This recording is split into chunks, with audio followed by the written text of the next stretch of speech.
Banyarwanda, banyarwandakazi kandi inshuti zanjye nongeye kubaramutsa no kubaha ikaze mu kiganiro cy'uyu munsi, ikaze kandi mugubwe neza.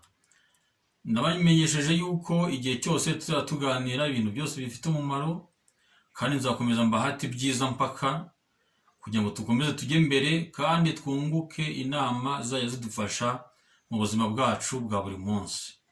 Tumaze iminsi dusobanura imigani yacu iri mu Kinyarwanda, ariko tukayisobanura kuko hari benshi baba batayumva neza ubusobanuro bwayo. Rero nkaba ngira ngo dukomeze dusobanure n'indi, ariko kandi ubusobanuro dutanga ndetse n'inama dukuramo bijye bidufasha, tubigire ibyacu ndetse bidufashe mu buzima bwacu bwa buri munsi. Ntitukabyumve gusa, ahubwo tujye dukora icyo bita understanding kugira ngo tubyumve neza, twumve n'ubusobanuro bwa icyo bivuze, tubyumve kandi tubibemo koko bitugirira akamaro. Uyu munsi rero tugiye gusobanura umugani uvuga ngo inkoni ikubise mu cyeba uyirenza urugo. Uyu ni umugani w'Ikinyarwanda, hari abawuzi ariko hari n'abatawuzi, ariko niba waba usanzwe unawuzi kugira ngo inama zirimo bimwe navugaga tuzumve kandi tuzishyire no mu bikorwa kugira ngo zidufashe. Ubusanzwe bavuze rero ngo inkoni ikubise mu cyeba uyirenza urugo. Inkoni ni inkoni isanzwe, inkoni umuntu akoresha akubita undi muntu, akoresha akubita inka, arongoye inka, uretse ko ari abazikubita bakazibabaza, ariko si nabyo. Inkoni nyine, inkoni baranayigendesha mu nzira bakayitwaza. Mu muco wa Kinyarwanda mbese inkoni yari isanzwe ari igikoresho umuntu yitwaza agiye ku rugendo. Ni igikoresho mbese cyakunze kuranga ubuzima bwa Kinyarwanda kuva mu myaka yo hambere ahangaha kugeza n'ubu ngubu. Abenshi inkoni baracyagenda bayitwaje. Inkoni rero ngo ikubise mu cyeba ngo ihita uyirenza urugo. Ijambo mu cyeba naryo numva twarisobanura. Mu cyeba ni muri kontekste y'umugani, ni ukuvuga ngo iyo umugabo afite abagore babiri, umwe muri abo bagore aba ari mu cyeba w'undi. Uretse ko mu cyeba ushobora no kubivuga wenda no mu bundi buryo bw'ibindi bintu hatari umugore, ariko ibintu bibiri cyangwa birenze kimwe bihuriye ku muntu umwe, wabishyira muri iyo kontekste y'ubukeba bikumvikana gutya. Ariko umukeba nyirizina muri originalite y'iryo jambo byavugwaga cyangwa byakoreshwaga bavuga abagore babiri bahuriye ku mugabo umwe. Bakagira bati rero inkoni ikubise mu cyeba uyirenza urugo. Impamvu bavuga ngo inkoni ikubise mu cyeba uyirenza urugo, ni ukuvuga ngo niba uriya ari umugore akaba afite umugabo, ariko uwo mugabo akagira n'undi mugore wa kabiri, ni ukuvuga ngo niba njye ndi umugore nkaba mfite umugabo, noneho umugabo wanjye akaba afite n'undi mugore, nkabona inkoni arayimukubise, nagombye gufata ya nkoni nkayijugunya kugira ngo ejo atazaba ari njyewe ikubita. Nicyo bivuze mu buryo bwo kuvuga ngo ibyo bita mana ya inje, kuvuga ngo inkoni ikubiswe mugenzi wanjye, niba nyibonye reka nyijugunye kugira ngo ejo atazaba ari njyewe bazayikubitisha.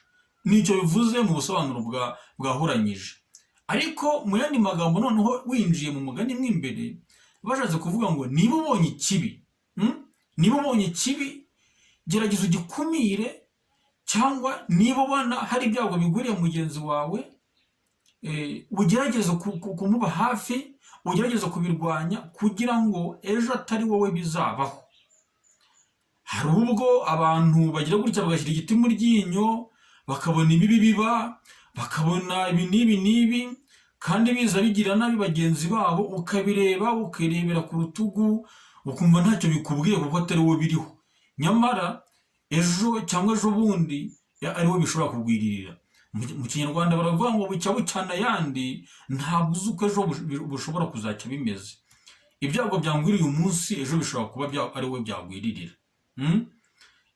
Kanaka niba akoze ikosa ukamurebera gutyo gusa kandi hari ibyo ari kwangiza, gerageza ubikumire kuko arimo arahemukira mugenzi wawe. Arimo aramuhemukira, ushobora kumva ntacyo bikubwiye kuko atari wowe, bitariho bya bindi bavuga ngo umusonga w'undi ntukubuza gusinzira, nyamara bishobora kuza byototera wowe ejo mu gitondo cyangwa ejo bundi. Ni byiza rero yuko niba hari ikibi ubonye mugenzi wawe ari gukorerwa, niba hari umuntu ubona yigize akaraha kajya hehe agahemukira abantu agahemukira abandi, reka kubirebera ngo ukomeze urebera ibibi, kuko ejo cyangwa ejo bundi niwe bishobora gushyikira.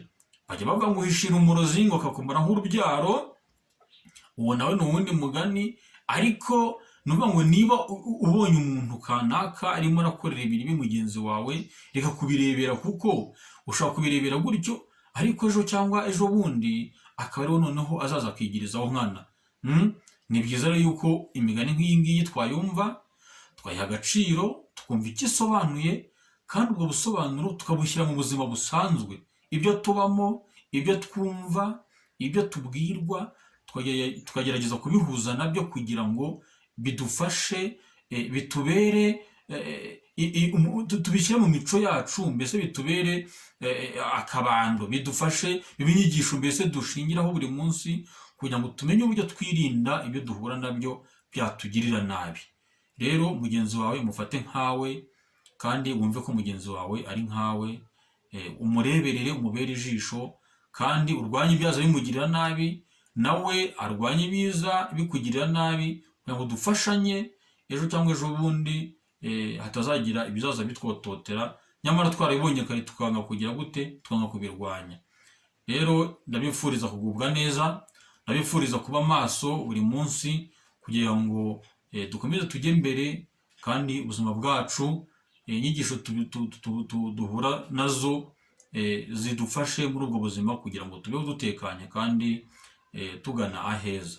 Mugire ibihe byiza rero, kandi Imana ibahe kuramba no kuramuka. Ndabakunda, kandi mukomeze mugire ibihe byiza. Cawo cawo.